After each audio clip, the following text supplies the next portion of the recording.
Доброго вечера. В эфире Прайм на телеканале АТР. Это время, когда мы говорим о наиболее важных для страны темах и беседуем с наиболее интересными людьми. Сегодня у меня гость, которого давно ждал. 9 месяцев не виделся через карантин. Вот это ветеран войны с Россией Максим Музыка. Привет, Максим. Здравствуйте. Очень рад тебя видеть. Всегда я помню, когда ты сюда первый раз пришел, у нас была очень содержательная беседа. Спасибо. А сегодня мы договорились говорить вот с Максом на общечеловеческие темы, на философские. Не только про политику. У нас сегодня пятничный вечер, это всегда как-то к философии склоняет все-таки, да?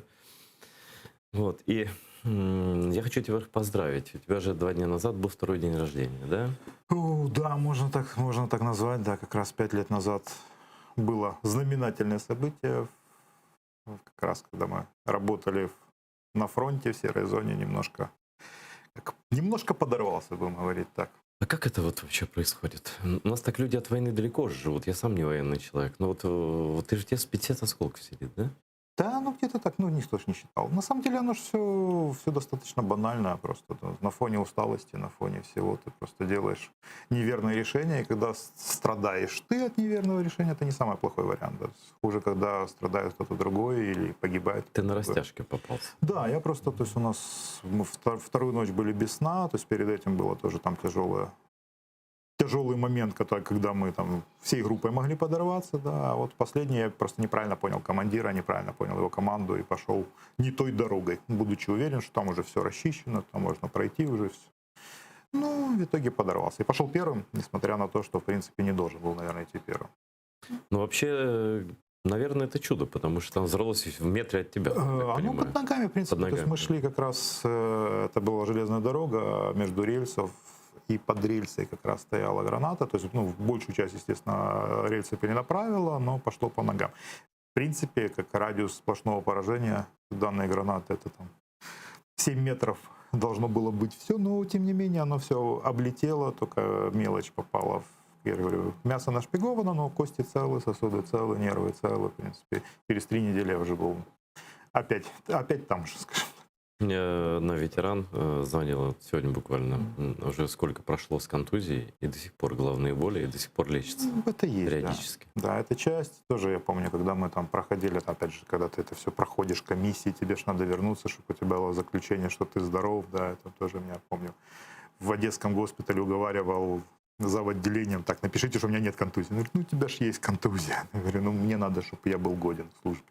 Напишите, что нет. Ну, такое. Ну, в принципе, я же говорю, что на самом деле война, если говорить о мне лично, то она, как сказать, отделался легким испугом. Да. То есть вот прошла где-то по касательной, где-то повезло еще раз, где-то повезло в третий раз, да. То есть вот так.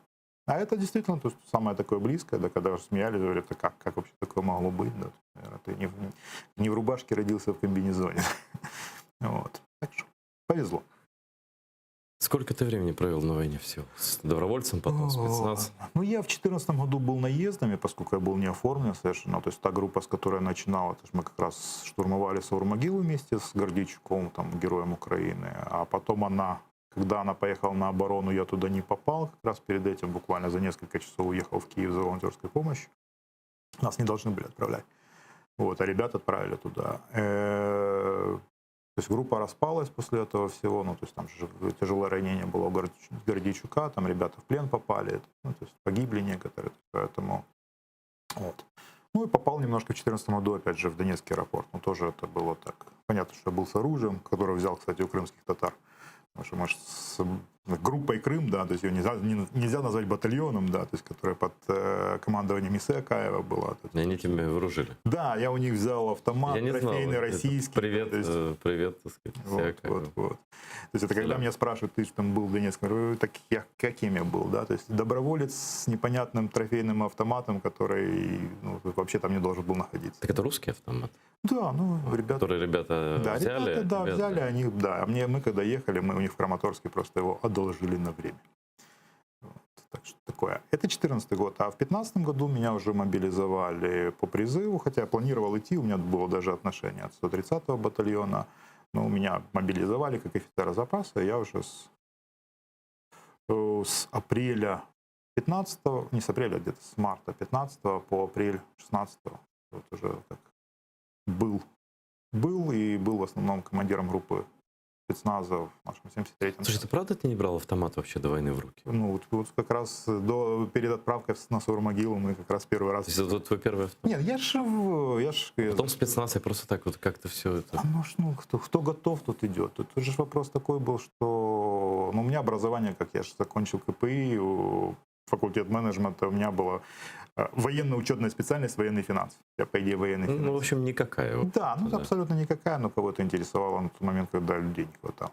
То есть готов идти, идешь, все. То есть, поэтому никто не спрашивал в 14-м. А в 15-м уже, когда там уже было, так у тебя есть боевой опыт, так ты уже где-то был, да, то есть ты уже обстрелян, да, то есть так давайте. Людей все равно не хватает, опять же. То есть тут же вопрос какая-то, опять же, готовности идти. Слушай, тут пишут в комментариях, я же не зря репостнул в Фейсбуке, пишет Салим Николай Сылыч, да, пишет ассаляму алейкум варахматуллахи варабакатух, извините, я неправильно по-арабски могу сказать, это такое приветствие мусульманское, да. Вот, Айдарага, добрый вечер, Зоран, это тебе, я так понимаю. Рад тебя видеть на Крымско-Татарском канале. Помню, как ты приезжал ко мне в начале 2014 года с Юрой Проскорняком. Обнимаю тебя, брат, твой брат араб. Мы как раз, это почти 6 лет назад было, у меня тоже в Фейсбуке. Араб это позывной, понятно, да. Он же как раз попросил у меня мой знакомый Саид Исмагилов, муфтий. Говорит, вот мы хотим доставить от нашего исламского центра помощь братьям-мусульманам, то есть вы не могли бы отвезти. Вот. И вот мы как раз поехали с Юрой, тоже Юра, это отдельная история, легенда.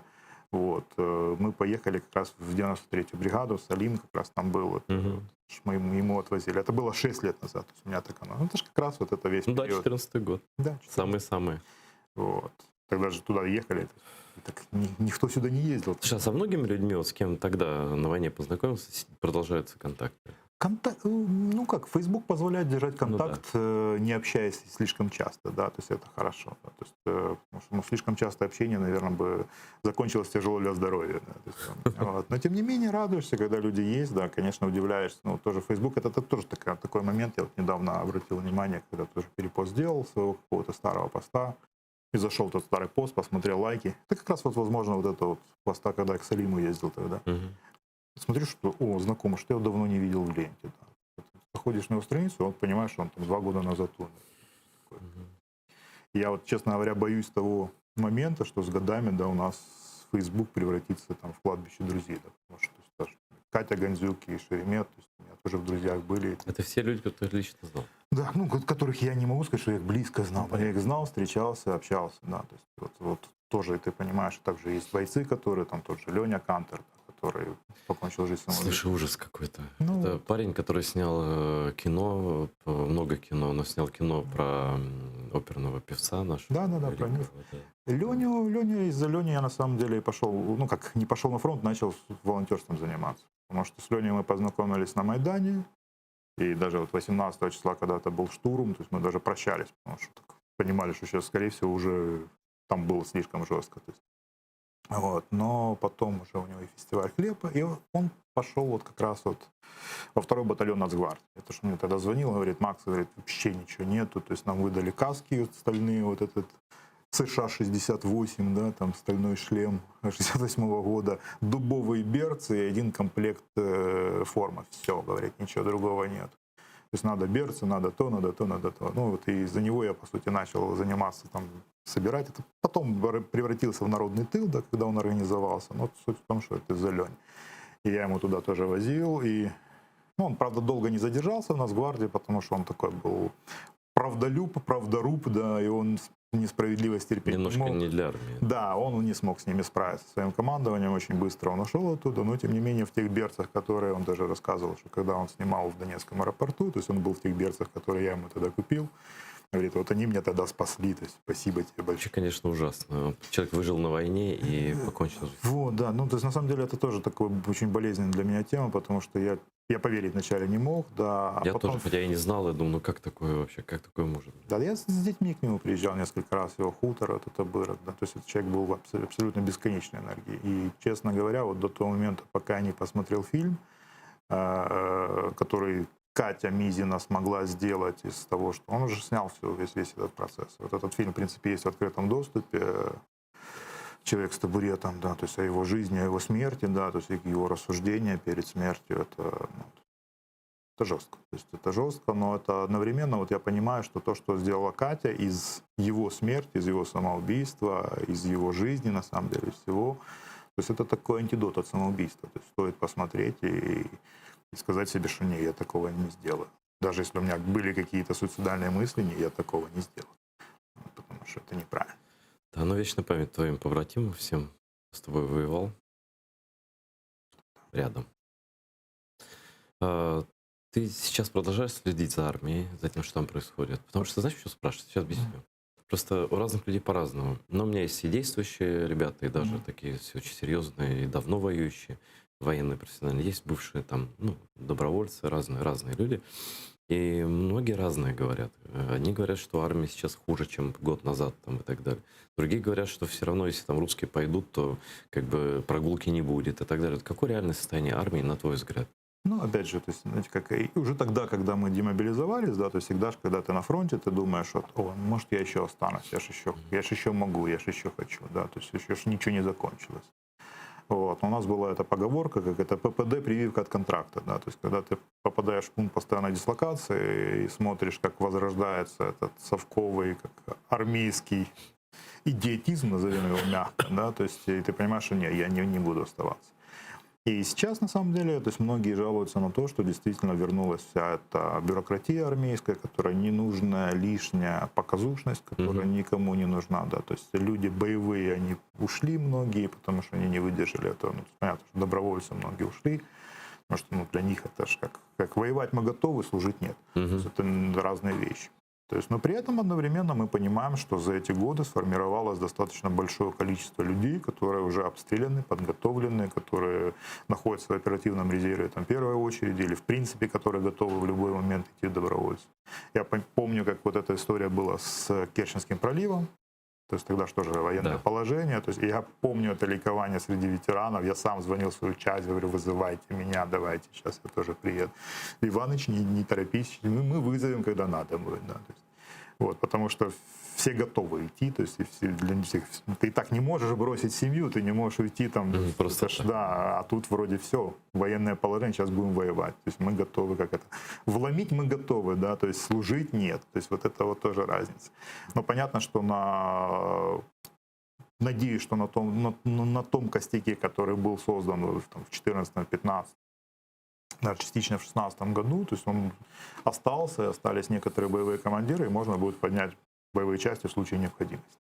И понятно, что, ну, то есть, опять же, что мало не покажется, если они все-таки вздумают идти, потому что, ну, как темпа не потеряли давно, да, то есть, и мы тоже немножко там научились воевать, и зубы какие-то все-таки нарастили. Вот. Я не скажу, что все идеально, но готовые люди есть. А что касается вооружений, сильно отличается вот последние 3 года назад сейчас? Ну? Тяжело мне сказать. Я думаю, что это от частей зависит. Да, то есть, ну, это вряд ли сильно. То есть, никто же не переходил там глобально на какие-то натовские стандарты. Где-то точно появились какое-то оборудование, но это ж не... Ну, просто мне кажется, что единственное, что останавливает русских от нападения с юга ли, по всему ли фронту, это единственный страх, что их начнут крошить в огромном количестве. Нет, так в том-то и все дело, что на самом деле это ж... Понятно, что мы, скорее всего, не сможем удержать, да, там вот четко там линию, да, там отбросить их сразу же, да, но тем не менее цена вопроса будет слишком велика для них, да, то есть всегда ты ж... А поскольку Украина достаточно большая страна с большим населением, то удержать очень тяжело, потому что тот контингент, который нужно держать для подавления там, возможных там, партизанских диверсионных действий, слишком... И, ну, даже я там слышал чуть ли не историю о том, что отказались от идеи там, прямого вторжения, когда посчитали, сколько оружия есть на руках гражданского населения. Достаточно много нарезного оружия. То есть охотничьего якобы. Значит, это как в Литве. Там опрос провели, 54% литовцев взрослых готовы защищать свою страну с оружием в руках. Плюс очень много оружия на руках, действительно. И, наверное, последняя страна, куда сунулся Путин, это там, где вот действительно оружие есть у людей. Да. То есть здесь тоже, то есть мы должны в эту сторону двигаться, то есть больше развивать территориальную оборону, готовить, опять же, людей, то есть в резерв. То есть этот резерв, он основная часть. Но я понимаю, что в любом случае, даже сейчас, если мы посмотрим на внешнеполитическую, да, на внутриполитическую, да, то есть обстановку, которая есть, мне кажется, что им гораздо проще и гораздо дешевле и гораздо легче управлять нашей ситуацией через наших агентов влияния, которые здесь есть во всех органах власти, на всех уровнях. Вот это. То есть, думаю, сейчас они этому внимание Я уделяют? думаю, да, потому что это проще. То есть сеять смуту. Мы же тоже, то есть, опять же, как я уже когда-то смеялся еще в 2014 году, что никто так не сплотил украинский народ, как Путин. Потому что в условиях внешней агрессии, то есть мы не разбираемся, кто прав, кто не прав. Я помню разговоры, которые были там в том же новом терминале Донецкого аэропорта. Реально люди разные, да, то есть и ты не поставишь в один ряд, вроде как, да, там Николаевского десантника, который там контрактник всю жизнь был, да, у которого в песни любые играют в голове, да, то есть и не поставишь в ряд там добровольца со Львова, да, но тем не менее они вместе воюют, они вместе знают, то есть против кого они воюют и за что они воюют. То есть эти вещи не консолидирующие. А когда условия такой вот гибридной войны, да, то есть когда очень легко там сталкивать лбами, то есть людей, то есть на личностях, на еще чем-то. То есть у нас мы очень сильно любим, да, вот даже там вот мы видим то, что происходит там с Порошенко, да, то есть постоянные вбросы, на которые люди реагируют и начинают. Слушай, сколько лет должно пройти, вот чтобы, знаешь, у меня здесь такая аллегория, что мне в голову пришла. Вот с этой историей, с бросом вот этих разных пленок, это же не первые эти пленки, и даже не десятые, да, и это и касается не только Порошенко, просто сейчас Порошенко и так далее. Обсуждать я категорически их не хочу, потому что, ну, просто фейки, все, что оттуда фейк. Но дело же не в этом. Я помню, когда я был студентом, на первом курсе в колхоз попали. А колхоз был такой, ну, это 89-й год. Там голодные свиньи бегали по загону и просто вот реально как велосипеды. Знаешь, такие, как вот из концентрационного лагеря, прошу прощения, да? Но животные, вот для животных такой. И вот мы развлекались тем, что у нас нечем было дать и кормить. Вот берешь камень, кирпич, кидаешь туда, и они все налетают на этот кирпич и начинают думать, что это еда, начинают друг друга грызть. У них обгрызены уши, хвосты. А потом они понимают, что это кирпич, но через какое-то время расходятся, но ненадолго. И ты можешь кинуть опять этот кирпич туда, и опять эти же люди, эти же не люди, вот, ну, вот эти животные, вот этот инстинкт на пустышку друг друга жрать из-за ничего. Вот это, мне кажется, я живу в Украине 5 лет, да, у меня, конечно, более романтическое представление об этой стране. Ты тут живешь всю жизнь, ты родился в Киеве, да? Что это за такой синдром? Вот раз как философство, так философство. Да, философство это философство, это мы же прекрасно знаем эту пословицу, да, там, где два украинца, три гетьмана, да, то есть тут постоянно есть вот этот вот конфликт, да, я видел, наблюдал это там в ветеранском сообществе, да, которое где-то здесь в каких-то там слоях где-то консолидировано, но в основном, да, если взять тот же Днепр, где я был советником мэра по делам ветеранов, да, то есть я понимал, что, боже, насколько раздроблено, там, по 2-3 человека, которые друг с другом не хотят общаться, потому что тот не такой, тот говорил не то, тот воевал не так, недостаточно. И это везде, то есть это просто как... В волонтерском движении тоже. Волонтерское. Ну, я часто об этом пишу, просто о том, что, ребята, то есть выяснять, кто самый волонтеристый волонтер или кто самый воевавший ветеран, то есть это вообще не имеет смысла. То есть давайте что-то строить, давайте созидать. Ну, то есть, а проблема вот эго, на самом деле, она очень большая. И мы часто вот тоже, вот я вот постоянно пытаюсь тоже немножко повернуть фокус восприятия тех людей, которые где-то меня читают, где-то мне доверяют, да, то есть о том, что не надо обсуждать личности. То есть вообще личность это, то есть потому что часто там поддерживать Порошенко, да. Я не поддерживаю Порошенко как Порошенко, потому что Порошенко это фамилия, это личность, он может делать хорошие дела и плохие дела. Если я поддерживаю его в целом, то я должен тогда поддерживать и хорошее, и плохое. А я не хочу поддерживать и хорошее, и плохое. То есть я должен разделять. Вот это он делает, правильно? Я могу говорить и о его действиях, о каких-то там, что было сделано в прошлом, да, и говорить, что вот это я поддерживаю. Другое не факт. То есть мы все, я же говорю, что достаточно многослойные люди, которые есть хорошее, плохое, есть темное и белое. Украина в поиске святых. Вот я читаю комментарии какие-то, да? Где же тот, над которым нимб? Где же тот, у кого все в жизни было идеально, да? Нету таких людей. И мы создаем это в своем образе. Нам помогают наши, опять же, братья с Востока, которые подсовывают. Хорошо помогают. Ну, то есть с той же Надей Савченко было четко понятно, что это делается, зачем это делается. И когда ее освободили, я даже... Ты сразу понял все? Я чувствовал просто, я даже фотографию троянского коня запостил, говорю, да? ребята. Слушай, какой-то дар провидца. Там оно было объективно понятно. Но кто даст возможность человеку одеть футболку с трезубом и выходить, да? То есть это те же фейковые голодания, которые, то есть любой человек, который голодал, прекрасно понимает, что после там сухого голодания там, во время ты уже на 4-й день не можешь говорить, потому что у тебя просто слипается, там, ты 2 слова сказал, и у тебя слюны не хватает, чтобы говорить. Да? она рассказывает, что она там неделю сухое голодание и рассказывает речь в суде, такой, ребята, ну не надо врать. Это чувствовалось просто, то есть готовили к вбросу, да, вбросили, но ошиблись, потому что человек недостаточно, опять же, Одаренный в этом плане, да, скажем так. чтобы мог этим заниматься на высоком уровне. Но тем не менее. То есть, и вот такие моменты мы всегда ищем мессию какого-то, да, то есть, что вот сейчас придет человек и все сделает. И потом, опять же, и как только выходит какой-то человек, у нас же просыпается там... Да, теперь мы его сравняем с землей. Да. Где же, вот, ну, я это сталкивался в любом формате, да. Может, нам не нужен президент, в принципе? Да, я, честно, не могу сказать, что нам нужно, да, там нам нужно в себе разобраться, в первую очередь, что мы хотим, да, и как мы хотим строить. У нас же проблема в том, что мы все равно вот это зациклены, да, то есть вот почему Зеленский стал президентом, да, были ожидания. В принципе, если бы не было Зеленского, а вышел вместо него там на это поле, да, там, тот же Вакарчук, да, то есть Вакарчук бы стал президентом, потому что, с одной стороны, есть усталость от тех лиц, которые мы уже там все переполоскали, да, то есть и да, уже стерли их почти в порошок. Да, есть завышенные ожидания, которые, причем в формате Зеленского, то есть то, что политологи указывали, что эти желания абсолютно противоположны. То есть... Причем он даже обещаний особенно не давал. Ему люди приписали, значит, приедет Дед Мороз и сделает вот Васе это, Мите вот это, значит, Петру вот это, значит, и так далее. Вот. Проецирование ожиданий на него было, причем на него проецировалось абсолютно противоположное ожидание, которое, естественно, в принципе невозможно выполнить все.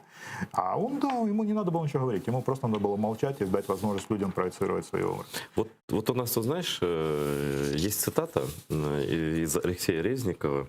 Это вице-премьер по значит, оккупированным территориям, достаточно трезвый человек, на мой взгляд.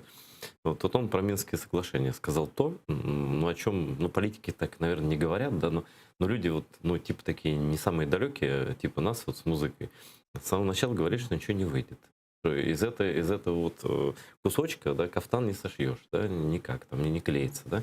И вот сейчас, слава богу, официально уже начали говорить об этом государственные чиновники высокого ранга. Давайте послушаем про Минские соглашения Алексея Резникова и обсудим это дело все.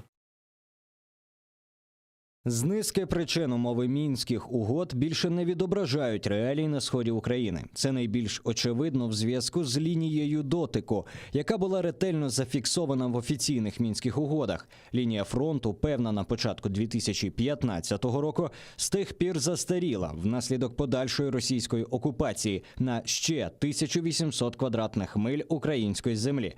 Зрозуміло, що подібні аномалії позбавляють весь мінський процес його логіки. Пошук нових моделей на різних міжнародних платформах повинен супроводжуватись розширенням двостороннього співробітництва між Україною та усіма країнами, які вкладають кошти у відновлення миру в Європі і його збереження для всього світу.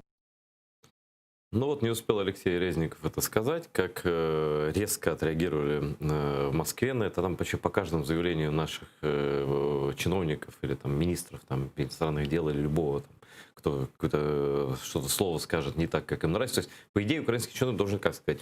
Мы готовы изменить Конституцию, дать особый статус Донбассу. Значит, что еще, Владимир Владимирович, что вам нужно? Давайте там, да, ну такого же не бывает, да, но в их мировоззрении по-другому работает. Вот пишут, официальный Киев на высшем уровне должен подтвердить или опровергнуть слова вице-премьера Украины, ну вот это Резникова Алексея, необходимости пересмотра Минских соглашений. Или это будет означать отказ Украины от всех договоренностей, от переговоров по Донбассу. Об этом заявил это Козак, да. И вот цитата. Если в ближайшее время это заявление будет подтверждено или не будет опровергнуто, теперь уже премьер-министром или президентом Украины, причем премьер-министр, ну ладно, то это действительно означает выход Украины из Минских соглашений, а следовательно из Минского нормандского формата по регулированию. Это значит, что президент Украины должен будет дезавуировать свою подпись полугодовой давности под итоговым документом. Вот, ну и так далее, и так далее. То есть, вот, ну и чем все это закончится, Макс? Ой, ничем хорошим это не закончится. Ну, то есть, опять же, то есть мы понимаем, да, то есть Минские соглашения со времени Дебальцева, они, в принципе, не соответствуют де-факто положению. Вообще, между кем и кем они заключены? Это вообще вторичный вопрос, но на эти, опять же, Минские соглашения опираются в том числе санкционный режим, поэтому мы не можем из них выйти в одностороннем порядке, потому что тогда же будет, опять же, смотрите, Украина вышла из Минских соглашений. Так, ну и не надо выходить? Нет, так не надо, то есть, но указывать о несоответствии, опять же, в тех пунктах, которые, опять же, касаются линии разграничения, однозначно надо, то, что Резников и делает.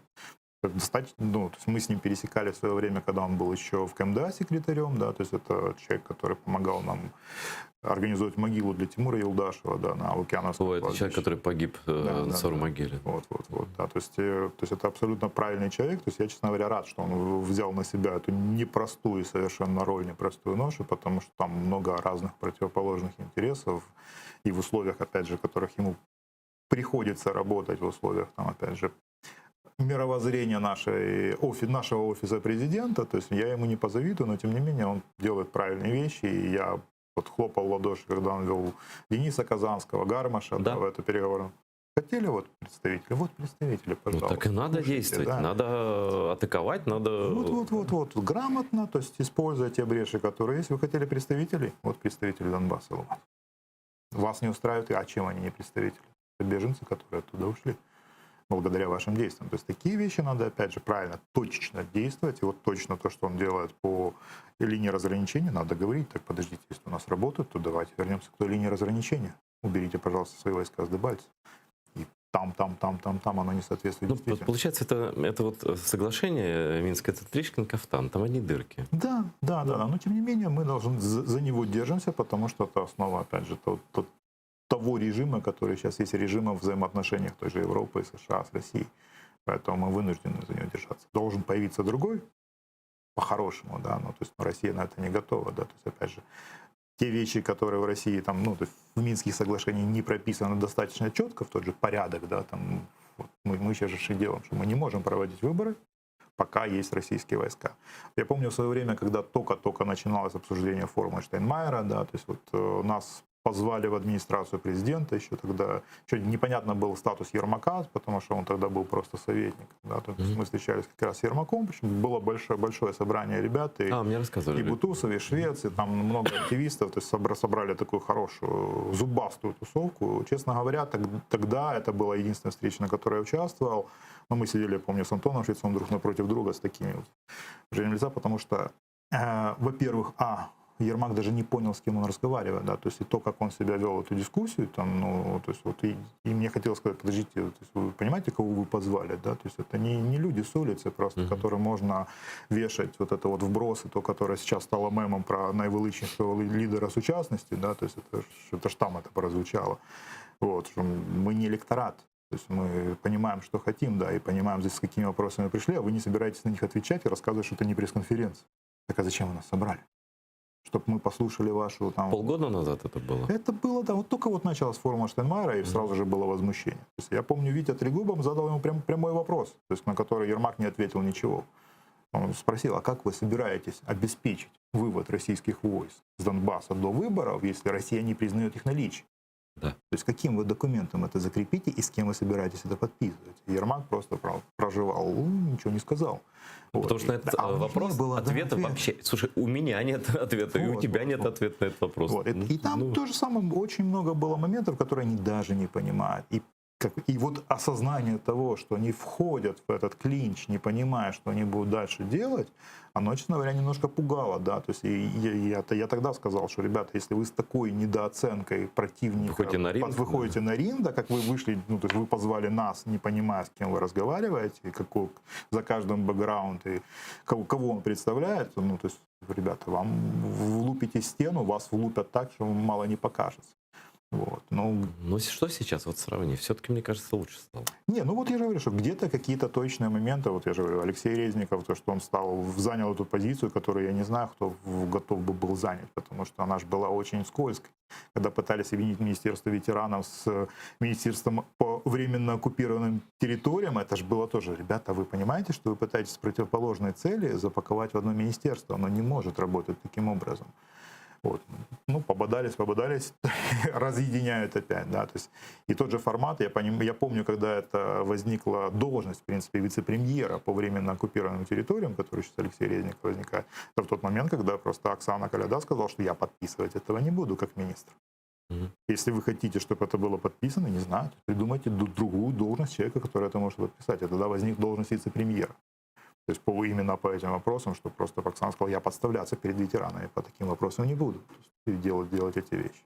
Ну, слава богу, я говорю, что где-то точно какие-то моменты есть. И то же самое, я честно скажу, что я вот опять же не сторонник переходить на какие-то личности или оскорблять там тех же там, депутатов «Слуги народа», потому что я прекрасно знаю, есть депутаты «Слуги народов», которые бьют в колокол, бьют Слушай, ну у там меня вот голову. вместе сидели как минимум за последний месяц, ну, несколько человек, депутатов «Слуги народа», которые абсолютно с таких же позиций, как мы подходим. Да. То есть и они пытаются донести это, то есть до фракции, до главы фракции, устраивают там внутренний дебош, когда говорят, Там, что говорят, так страшные дела сделать нельзя. происходят. Да. Я сам общаюсь с некоторыми, просто я говорю, я не могу позавидовать, да. И такому формату, я понимаю, что должны быть такие люди, которые смогут их немножко хотя бы иногда там приводить в чувство, говорить, что так сделать нельзя, потому что делать так нельзя вообще никогда. Вот. Жалко, что таких людей мало, но они есть. Поэтому оскорблять всех подряд или оскорблять там, избирателей Зеленского. Да? То есть, кто-то голосовал за Зеленского, потому что он был против там, Порошенко по каким-то своим личным убеждениям. Я в свое время тоже говорю, что я не скрываю то, что я негативно относился к Порошенко. Мне не нравились определенные моменты, то, как он себя вел, и то, как он всю эту риторику проводил. Но, тем не менее, там перед вторым туром я сказал, мне надо голосовать за Порошенко, потому что это будет совсем... А что сейчас с Порошенко? Твое отношение к этим делам, ко всем этим, на мой взгляд, цирком, мне кажется, власти даже уже во власти поняли. Да, в том-то и дело, что тут момент, опять же, то, что я пытаюсь донести. То есть вопрос же не в Порошенко, да, то есть вопрос в том, что на данный момент он олицетворяет все то, что хорошее, да, происходило там в 2014-2015 году. Как бы судят за что. Да, и вот тут опять же, то есть тут вот уже как-то вызывает улыбку, да, потому что я понимаю, что в то же время, то есть Зеленский делает ему львиную услугу себе самому, да, потому что преследуя Зеленского, Порошенко, он создает из него, опять же, ту точку притяжения для всех там патриотических сил. Ну, так как фигур немного, действительно масштабных, да. И даже те люди, которые там в свое время, то есть, относились критично, то есть, как и я, да, то есть, они по идее как бы уже начинают. То есть, ты вынужден, то есть, тебя просто толкают это, я говорю, то есть, благодаря... Если этого судят ни за что, то почему меня не будут судить ни за что? Почему то, что мы сделали, не будут судить? Вот, благодаря этому преследованию, опять же, вокруг Порошенко формируется достаточно хорошее ядро патриотических сил. То есть, вот тут у меня вопрос исключительно к Петру Алексеевичу, да, сможет ли он это понять, что вопрос не в его личности как таковой, и не то, что он стал там гениальным. То есть не вокруг него объединяются, абсолютно а вокруг верно, идеи. Да. А вопрос в том, что надо сохранить страну, да. То есть если на данный момент он мог бы послужить точкой консолидации для патриотических сил, потому что сейчас все настроены на него, опять же. Но если это, опять же, сыграет его эго, и он вдруг почувствует, что я мессия. Тоже может быть. Потому что я иногда читаю, вот при всем уважении там, к Аркадию Бабченко, да, сегодня то, что он там написал, честно говоря, опять же, это история про сивочолого гетьмана, да, там вот это гетьман, которого ждала Украина 300 лет. Too much. Смотри, с чем сравнивать? Вот, так вот, да? Вот если начать сравнивать так трезво, да, ведь всегда в таких критических моментах Украину кто-то предавал внутри. Да. Возвращаясь к тому, с чего начали. Друг друга грызли, да? Потом в итоге приходили русские и наводили свои порядки. Да. Да? Но это вот при Порошенко, объективно говоря, этого не случилось. Нет, я не спорю. То есть консолидировать на тот момент, опять же, то есть был... Вот я согласен, и время выиграть. Слушай, армии же почти мало было армии. Я согласен с двумя, опять же, то есть вот противоположно, используют опять же риторику, мы же понимаем, что используют риторику как угодно. Да? То есть с одной стороны можно сказать, что он свою роль отыграл, да, и достаточно правильно отыграл, выиграл время где-то, да, опять же, использовав порыв тот, который был добровольцем, да, потому что тогда были там очень... Возможно, опять же, не до конца, потому что я, честно говоря, я перечитываю, мне нравится Memories перечитывать, смотреть этот период, да, там, уже там по прошествии 6 лет, да, как это происходило. Я до сих пор помню, когда я пришел в военкомат, я искренне удивился, что военкомат, война идет. Военкомат работает 2 раза в неделю по полдня, да, там. Как? А как такое может быть, да?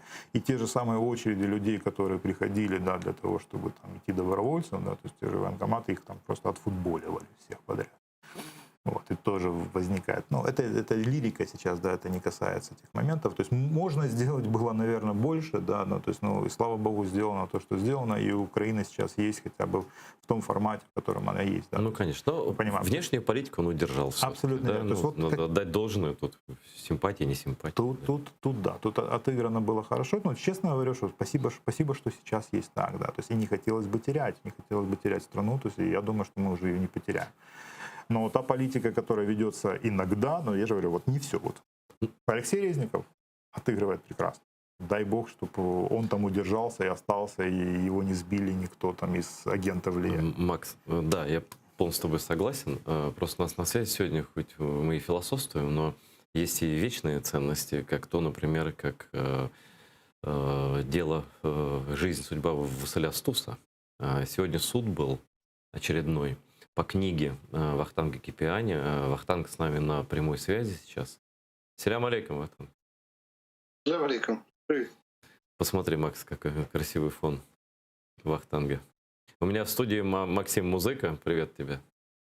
Витаю. Но мы все, конечно, физически не были, хотя люди многие пришли, десятки, там сотни людей пришло, ты писал, на суд, позорнейший для современной Украины суд, когда, по сути дела, судят Стуса, героя и жертвенника, человека, которого, ну, я даже не буду тут и в эпитетах упражняться, да, и кто судит? Медведчук с его адвокатом. Вот понятно, что суд, коротко я скажу, перенесли на 14 августа, если мне память не изменяет, да, Вахтанг? Но о чем там, на чем основывается вот это нападение Медведчука через его адвокатов, понятно, что его самого не было, на тебя и на твою книгу про жизнь і смерть Василя Стуса? Медведчук нападає на Україну. Тобто книжка – це є лише один з приводів це зробити. Формально знайдено в книжці на 700 сторінок 9 пунктів, 9 тез, які, на думку адвоката Медведчука, бо ми самого Медведчука не чуємо, він боїться прийти в зал суду, я сьогодні приходив, чекав на нього, ну його не було. І знайшли 9 пунктів, в яких начебто є неправда, яка зачіпає його честь і гідність. І, відповідно, процес іде навколо того, щоб визнати ці факти неправдивими, а відповідно, визнавши їх неправдивими, заборонити книгу для розповсюдження в будь-який спосіб на будь-якій території. Це взагалі шедевр Оруэлла в 21 столітті. Будь-яка територія. Це фантастика. Ну, включая другие планети Сонячної системи, видимо. Абсолютно. Да. Абсолютно. Треба буде попросити Ілона Маска, щоб він взяв один том і відправив хоч на Марс. Може там він без Медведчука буде. Ну и как ты думаешь, чем это все закончится, твой прогноз, не знаешь? Ну, в стратегічній перспективі я оптиміст. Це буде добре. Україна буде, а Медведчука не буде. Але в тактичному сенсі ми не знаємо, яким буде рішення суду першої інстанції. Ми реально цього не розуміємо. Адвокати, які представляють мене і видавництво «Віват», і друкарню «Єсофт», працюють в поті чола, дуже переконливі. І існує відеозапис цього суду, цього засідання попередніх. Можна побачити, наскільки вони конструктивні, на відміну від агресивного і по-хамськи налаштованого екстреміста адвоката Медведчука.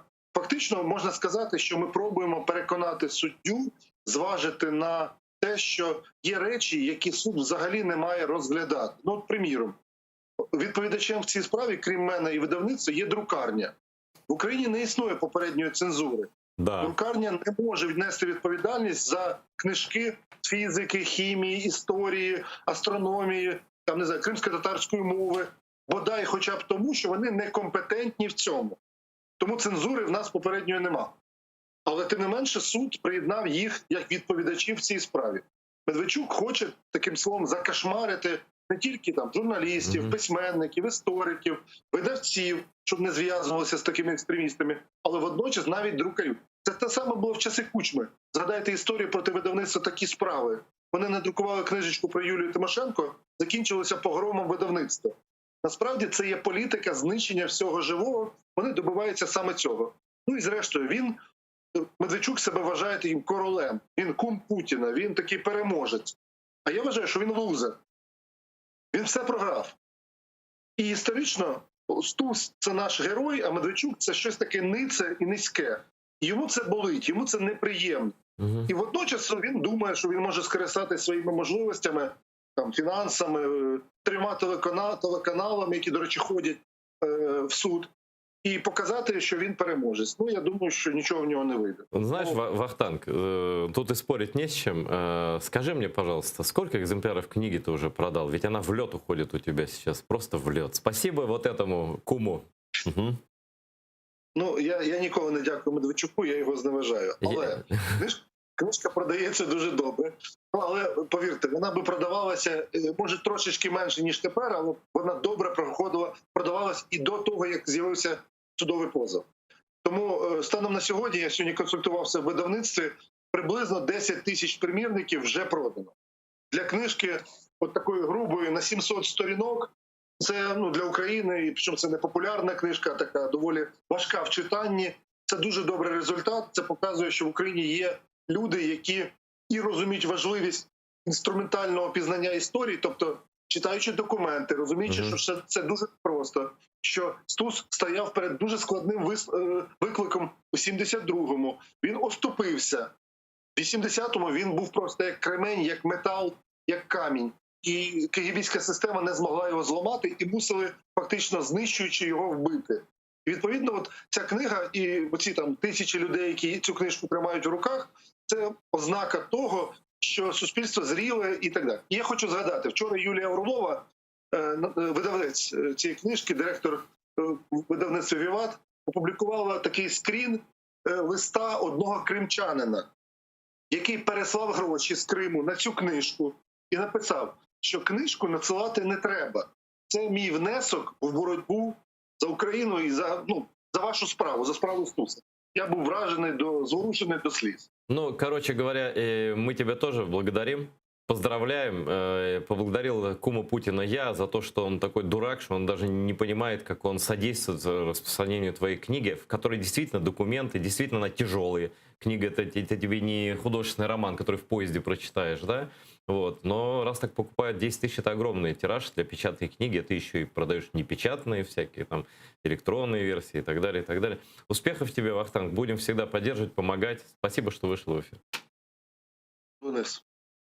Ну, вот такие пироги. То есть вот ты закончил на этом, что все равно мы победим, и уже Украина состоится? Никуда уже не денется, Да? все нормально. Да, то есть, книга есть, я сегодня в книгарне я видел ее, так что все нормально. И будет. Когда ты будешь уже томами издавать книги? Со временем, да. Ну, что-то одно точно еще издам, посмотрим. Ну, у тебя же одна книга — это воспоминания, да? А у меня же написано «Свор могила», да, то есть вот эта часть по штурму, она написана была, книга стихов есть, которая в том числе была, и часть стихотворная была «14 друзей хунты», которая тогда была. Петр Алексеевич приходил рекламировать нашу книгу. На выставку? Это же не в спецветерана, когда был. Не, на выставке тоже мы ему подарили, это я уже смеюсь, когда я говорю, что я Порошенко дважды давал автограф. Вот. Ну, окей. Вот, да. Не, у меня есть хорошая задумка, опять же, есть задумка, но пока нету того импульса, который заставит это все выписать. Ну, не заставит просто, я же понимаю, творчество — это не то, что ты там, вот сейчас сяду, напишу, да, то есть это должно из тебя выходить, потому что тогда это творчество. То есть оно должно выходить под давлением, на то это экспрессион. Давление сейчас набираешь, да? Я набираюсь давления, я думаю, что оно никуда не денется от меня, то есть, вернее, я от него никуда не денусь, поэтому все напишет. Вот. А то, что Украина будет, тут тоже сомнений нету, потому что все империи распались. И эта империя отойдет как на задворках истории, где-то она останется, но ничего нет. Давай футуризм. Вот что останется от России? Во что она превратится? На самом деле они просто потеряют. Это уже, знаете, как вот история, да, то есть история идет вперед, человечество развивается. Ну что будет, там несколько государств на ее месте? Скорее всего, да, то есть скорее всего распадется полностью, потому что то есть она не жизнеспособна. Та конструкция, которая сейчас есть, она не жизнеспособна. Даже в условиях того, что сейчас происходит в мире, и все кричат, что все, мир рушится, цивилизация рушится, Запад проигрывает, да, там. Но это выглядит так, на самом деле, пока тактически. Так в том-то и дело, что мы смотрим это как достаточно да, но мы же люди узко, такие, да, то есть достаточно узко. Вперед смотрим далеко. Так кажется, то есть опять мы же. Мы с тобой. Мы тоже, то есть надо знать предел своего, опять же, своего восприятия, своего понимания. Да. То есть, но мне кажется, что человечество все равно будет двигаться вперед, и от этого мы всего отойдем, и от этой всей орловщины, которые там есть. Вообще, конечно, это удивительно. Вот смотришь на этих русских, смотришь, как они живут в прошлом, как они... И когда у нас тут начинают жить в прошлом, тоже хочется сказать: остановитесь, чуваки. Что вы боретесь с Порошенко? Он часть истории в любом случае. Что вы выясняете какие-то события там 70-80-летней давности? Зачем? У вас тут вот горит за забором, да? А вы читки устраиваете какие-то и скандалы. Вот. Да. И есть, опять же, вот тот момент, который я говорил, да, что очень важно смотреть в будущее. Очень важно, опять же, понимать, что мы оставляем детям. Да? То есть, вот, когда мне хотелось, тоже я говорил, что мне бы хотелось эту войну закончить, чтобы не пришлось моему сыну воевать. Да? Скорее всего, не получится. Да? Ну, то есть, но, тем не менее, надо строить что-то детям. Да? И я понимаю, что даже те люди, которые сейчас с пеной у рта доказывают, там, кто там был прав, там, Сталин или там, еще кто-то, неважно. Да? То есть, тем не менее, они тоже, то есть, если задать вопрос, да, что ты хочешь ставить детям, то есть, ты хочешь в какой атмосфере, да, то есть, так в том-то все и дело, что нет. То есть ты понимаешь, что бюст Сталина... Своим нет, это другим иконку Сталина, а своим что-нибудь такое. Да? Здесь, да, то есть вот на этом надо концентрироваться, на созидании каком-то. А у нас, к сожалению, то есть люди достаточно безответственные, потому что, то есть если ты говоришь, все вокруг плохие, я не хочу с ними иметь ничего общего, ничего не буду делать, ну тогда ты сидишь просто герой. Герой в луже говна, то есть всех обвиняешь вокруг, что они тебе насрали, но ты сидишь в этом говне, извините. Вот. Тем не менее, надо вставать и что-то делать. Да, несмотря на то, что да, возможно, кто-то был неправ, да, возможно, кто-то поступил не так, как должен был, как ты думаешь, что он не должен был, но тем не менее надо созидать и что-то делать. Я хотел бы, чтобы постепенно появлялись силы, которые это понимают с критическим мышлением, с способностью коммуникации, без вот этих вот постоянных личностных оскорблений, которые закрывают путь коммуникации, потому что то есть невозможно коммуницировать, когда ты тут же там обзываешь там. Знаешь, я люблю так сравнения, такие, может, они, то, что они бездарные, все время одно и то же говорю, но что ваши все споры между Зия и Порошенко закончатся в одном бараке в Магадане. Да, абсолютно верно, да. Вот это надо осознать. Там будете стенгазеты издавать. Да, и все равно будут доказывать, кто был неправ и кто сделал не так. Мы же, да, уж продолжим. К сожалению, да. К сожалению, люди не учатся на этих вещах. Вот. Но, опять же, я думаю, что постепенно опять как-то уровень осознанности людей будет расти, и все-таки они начнут консолидироваться и вместе Полминуты у нас. Хочу верить. Война большая с русскими будет? Что? Большая война с русскими? Я не верю в это. Честно, к этому надо быть готовым. Тут, безусловно, надо готовиться ежедневно, постоянно. Чем больше быть готовым, тем меньше вероятность. Хочешь мира, готовься к войне. Только так. Опять Сунь-Цзы же. Бабченко вернулись, откуда все ушли. Все одинаково в этом мире. Спасибо, Макс, что пришел. Спасибо. Максим Музыка, ветеран войны с Россией. Потрясающий человек. Книжки его читаете. Вообще, он просто супер. Я просто рад этот пятничный вечер провести в его компании, в компании вас, зрителей канала АТР, возможно, самых трезвых, разумных людей в Украине. Всем доброго. Смотрите АТР, подписывайтесь на наш YouTube, Facebook. Мы никуда не денемся, не делись и в будущем будем с вами. Всего доброго.